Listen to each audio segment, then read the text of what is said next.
Mobile তো বন্ধ। আসসালামু আলাইকুম। এই যে আমরা আসছি আপনার এটা হচ্ছে মুন্সিগঞ্জ দয়াল বাজার সুজন মোটরস।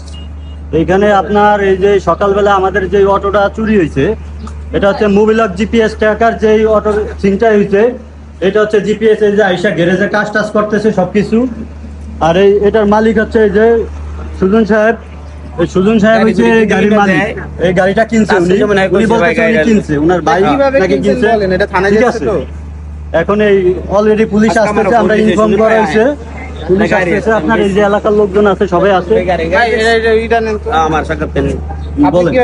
আজকে যেমন আমার ফোন দিছে সুজন ভাই একটা গাড়ি আছে, আমি ঘুমে গেছি জানে আমি গাড়ি করি এই যে গাড়ি দেখতাম দেখলাম কার গাড়ি, তবে আমার গাড়ি এক লোকের স্যার করলো ওর গাড়ি। আচ্ছা আমি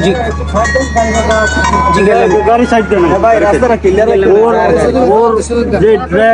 যে ড্রাইভারের কন্ডিশন খুব সিচুয়েশন। এই যে একটা গরিব মানুষের গাড়ি, বুঝতে পারছেন, গরিব মানুষের গাড়ি, ও 500-700 টাকা দৈনিক ইনকাম করে। ওর অবস্থা, ওরে মাইরা ও ঢাকা মেডিকেলে আছে, ও ঢাকা মেডিকেলে আছে। এই কি জানি খাওয়ায় আইনা বিক্রি করে এখানে এসা জিপিএস ট্র্যাকার, মোবিলাক জিপিএস ট্র্যাকার, এই জিপিএস ট্র্যাকার এই গাড়ির ভিতরে লাগানো আছে।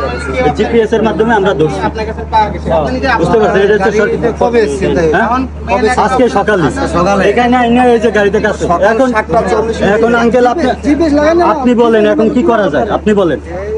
এখন অলরেডি পুলিশও আসতেছে, ইনফর্ম করা হয়েছে। তো অনেক ঘটনা এই মুন্সিগঞ্জে ঘটছে। আমরা যখন গাড়ি চালাইছি এই ধরনের অনেক ঘটনা ঘটছে, অনেক ড্রাইভার মাইরেও ফেলাইছে। অনেক মারছে, ব্যবস্থা করা উচিত যাতে জীবনে আর এই ধরনের ঘটনা না ঘটায়। আমাদের ওইখানেই মানুষ মাইরে দিয়ে গাড়ি লয়ে গেছে। এইখানে এলাকায় সব আছে, প্রতিনিধি আছে, যারা আছে এলাকার লোকজন আছে, সবাই আছে। এই সুজন ভাইয়ের কাছে গাড়িটা পাওয়া গেছে। এখানে মূলত এই জায়গায় চোরের সিন্ডিকেটটা মনে হয়, আমার মনে হচ্ছে উনি ঘাবড়ে গেছে, উনি ঘামে গেছে অলরেডি। ঠিক আছে, আমি যদি আপনি এটা কোর্ট লয়ে যান না ভাই, আমি গামাইতাম না ভাই।